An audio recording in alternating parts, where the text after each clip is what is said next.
Mollie King is the kind of girl you just want to be best friends with, get down low in the club with, and just, well, have a jolly good natter about lads with. Given her personality, it's no great surprise that the former The Saturdays star has transitioned from music to presenting, hosting a new Radio 1 show alongside Matt Edmondson. Her enthusiasm for the new gig is infectious. I am literally 110% excited about the show. It literally feels like a dream job. I never thought I would find a job that I loved as much as I loved singing.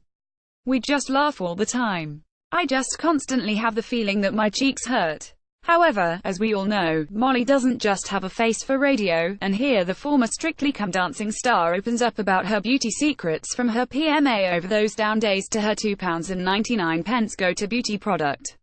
I think we all stand in front of the mirror and just tear ourselves apart. I definitely have down days. You really have to focus on the parts of yourself that you don't hate.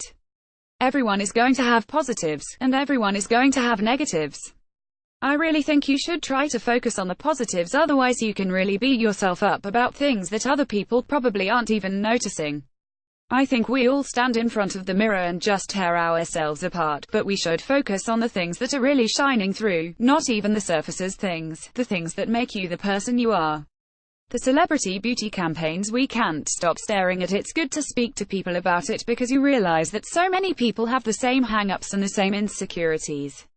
I know that if I speak to one of my girlfriends and I say, I don't feel as comfortable in super shorts as I used to a couple of years ago, so many people say, oh my god, I feel exactly the same. Or they will say, I feel great about my legs, but my tummy is not as toned as it used to be. Or, my skin is aged. Talking makes you realize it is normal to feel like this. I wouldn't go barefaced for radio outfit-wise. I completely dress down with trainers, baggy jeans and a baggy t-shirt, just really chilled. But makeup-wise, I've still got to wear a little bit because there is loads of video and social media content. But to be honest, I keep it very laid back, very stripped back, but I have a little bit on to cover the bags under the eyes. It's got to be done. Putting a bit of a face on gets me in the zone, trust me. There's nothing I love more than having a day off where I'm completely barefaced. I've got my hair in a top knot and I've got lots of moisturizer and sun cream on. But if I am going to do a job and I've got something to achieve, then I feel like I need a little bit of a face on, just to get into that role. I have so many beauty regrets. When I look back at photographs of me in the Saturdays, I think, okay, it looks really heavy, but trends change so quickly. Being in a girl band, you have to make sure that makeup is going to stay on. Now I am more into a laid-back look and ensure you can actually see my natural skin underneath my foundation. You don't want to look like a doll, you want to highlight your natural skin. There are also so many hairstyles from in the band that I look back on and I think, oh my god Mollie, your hair was just so overdone, what were you thinking? But you live and you learn, don't you? And the winner of Strictly Come Dancing 2017 is... My current beauty secret obsession is, recently, it's been putting on corner lashes. Over the last few years, I haven't worn lashes at all, but with Radio 1, you don't really need to have the face on. So, I realized that if I put these corner lashes on, it means I don't have to go to town with the rest of the face. I leave everything else really natural and dewy. The lashes make me feel like I've got something on, and then I don't have to waste my time with something like eyeshadow, or liner. False eyelashes that will make your heart and eyes flutter. The best piece of beauty advice I have ever been given. If you're trying on a foundation, never try and color match it on your hand. You've got to try it on your actual face because the difference in color between your face, hand and even your neck is so different. Also, something I've only really been doing for the past couple of months is just always putting on SPF. It can take up to 20 years for any of the damage to come through, so you've got to act on it now. I wish I looked like Ariana Grande whilst spinning. I try to go to the gym maybe twice a week, and I try to also fit in reformer Pilates, too. I think it's good to work out maybe 4 to 5 times a week, but varying the workout really is the key, otherwise it just gets so boring doing the same thing all the time and it's hard to motivate yourself.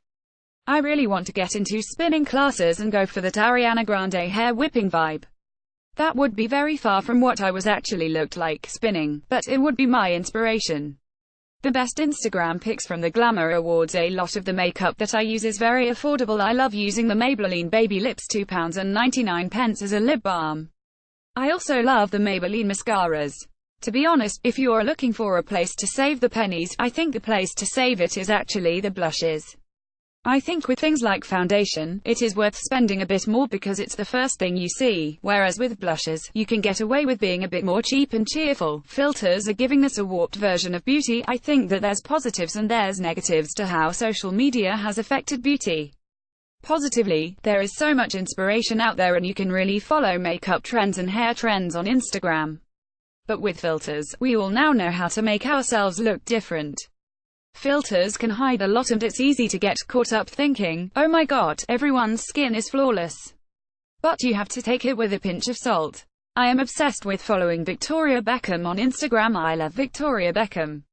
I think she is amazing and I love it when she does makeup tutorials because I always want to know what she's doing because her skin always looks so glossy and dewy. These are the 8 beauty products Victoria Beckham can't live without. Catch Mollie King and Matt Edmondson's Radio 1 show every Friday, Saturday and Sunday 1 p.m. until 4 p.m.